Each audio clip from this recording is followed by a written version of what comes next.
Halo semuanya, perkenalkan nama saya Harchandra Agustina. Di video kali ini kita akan membahas tentang topik-topik pada subbab media streaming dari bab 5 middleware layer pada buku Introduction to Multimedia Communication karya K.R. Rao dan kawan-kawan. Sebagai spoiler, di buku ini dibahas tentang pokok-pokok dari komunikasi multimedia, mulai dari application layer, middleware layer, dan network layer yang dibahas dalam 6 bab. Oke, langsung saja ke pembahasan tentang topik-topik dari subbab media streaming. Media streaming. Dosen pengempu Bapak Gede Sukedarmike ST MSc oleh Harchandra Agustina. Baik teman-teman, di sini saya akan membahas terkait media streaming yang merupakan subbab dari bab 5 tentang middleware layer.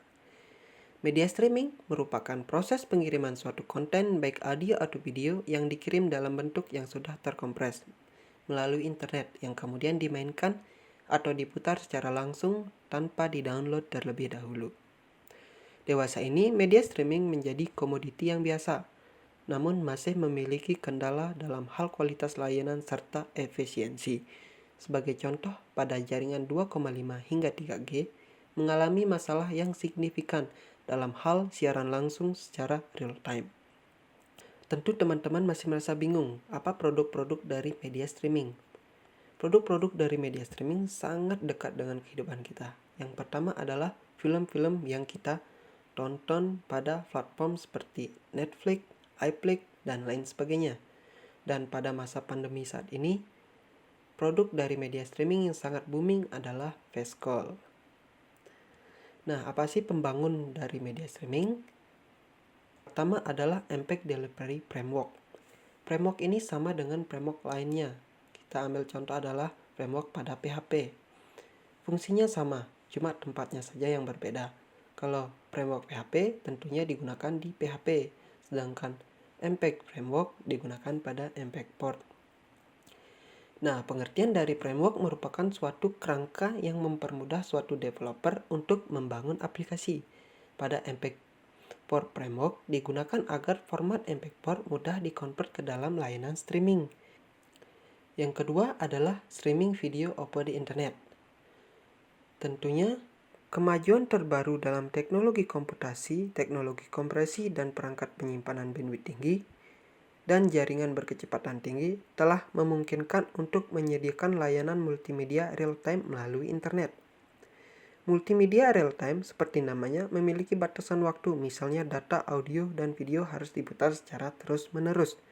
Jika data tidak tiba tepat waktu, proses pemutaran akan berhenti sebentar, yang mengganggu telinga manusia dan mata manusia tentunya teman-teman.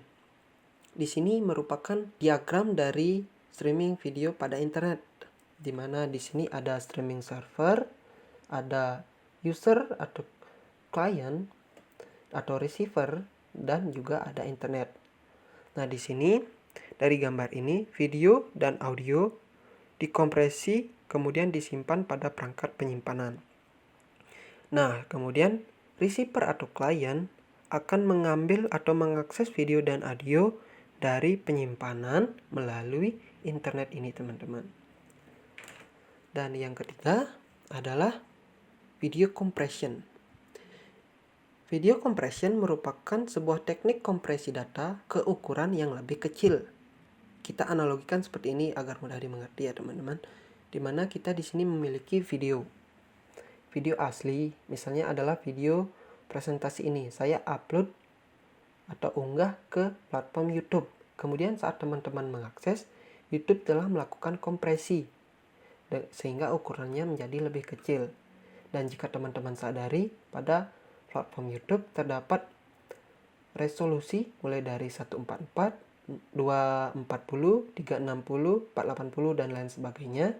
Itu merupakan hasil dari kompresi yang dilakukan oleh YouTube.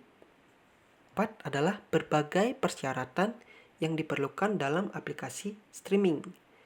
Yang pertama adalah bandwidth. Syarat yang pertama adalah bandwidth, teman-teman, di mana pengertiannya yaitu kapasitas jalur komunikasi untuk melakukan proses pengiriman dan penerimaan data. Nah, kita analogikan bandwidth itu sebagai sebuah jalan ya, teman-teman, di mana ada jalan yang kecil dan jalan yang besar. Jalan yang kecil merepresentasikan bandwidth dengan kapasitas kecil, dan jalan yang besar merepresentasikan bandwidth dengan kapasitas yang besar. Selanjutnya, ada mobil. Mobil ini merupakan representasi dari data yang akan kita kirimkan. Tentunya, mobil ini dengan ukuran yang sama bisa melalui jalan yang kecil dan juga bisa melalui jalan yang besar. Syarat yang kedua pada aplikasi streaming adalah delay. Delay memiliki pengertian terhambatnya paket data pada proses pentransmisian.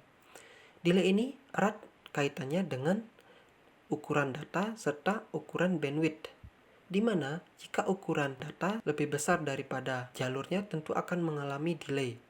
Ataupun jika bandwidth yang dilalui besar namun data yang ditransmisikan banyak juga bisa mengalami delay. Kita analogikan hal-hal yang bisa dialami pada proses pentransmisian. Contoh delaynya yaitu adalah kemacetan. Kemacetan ini bisa terjadi walaupun jalur yang kita gunakan ada jalur yang besar, seperti contoh ini. Contoh di foto ini di mana jalur yang digunakan ada jalur yang besar. Tapi paket data yang dikirimkan juga banyak sehingga menyebabkan terjadinya delay. Selanjutnya adalah bus yang mengalami kebanjiran ini. Nah, di sini kita analogikan bahwa kanal transmisinya mengalami kebocoran atau gangguan sehingga paket data yang kita kirimkan itu mengalami delay.